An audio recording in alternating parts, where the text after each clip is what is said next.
Ako, si Kagawad Ferrolo James Balansag, nagdala sa Committee on Agriculture. Ug karon ako mundad-on sa lain-laing agrikultura sa Barangay South, Poblacion. Magpadayon kita sa atong mga lakang aron mapalambo panato ang atong agrikultura pinaagi sa suporta sa atong halangdon nga kapitan John Lester Malak uban sa konseho. Ali, ubani ko ninyo. Ug karon atong tan-awon ang fish pond diri sa Purok 5A South Poblacion.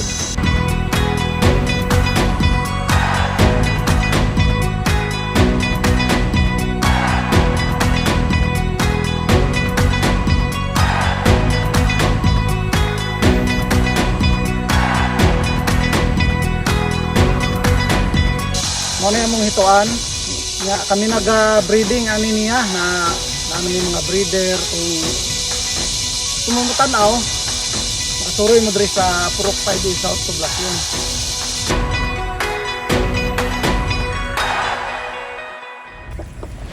Maayong adlaw!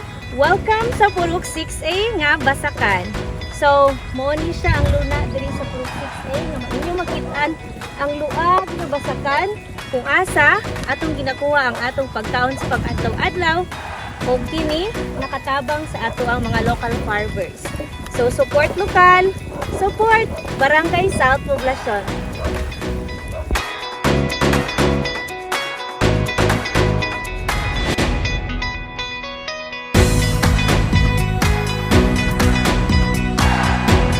May adlaw sa tanan, ako di ay si Jocelyn Galindez, Purok President sa Purok City South Poblacion, namuhi og mga baboy.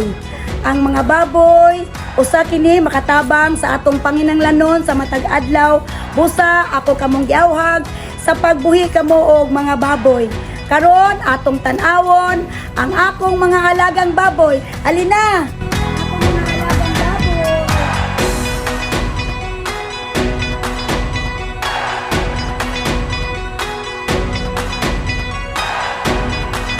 Karon nga nasab kita sa akong manukan. Ang manukan dugang gyapon kini siya og income. Ali, tabangi ko niyog bahog.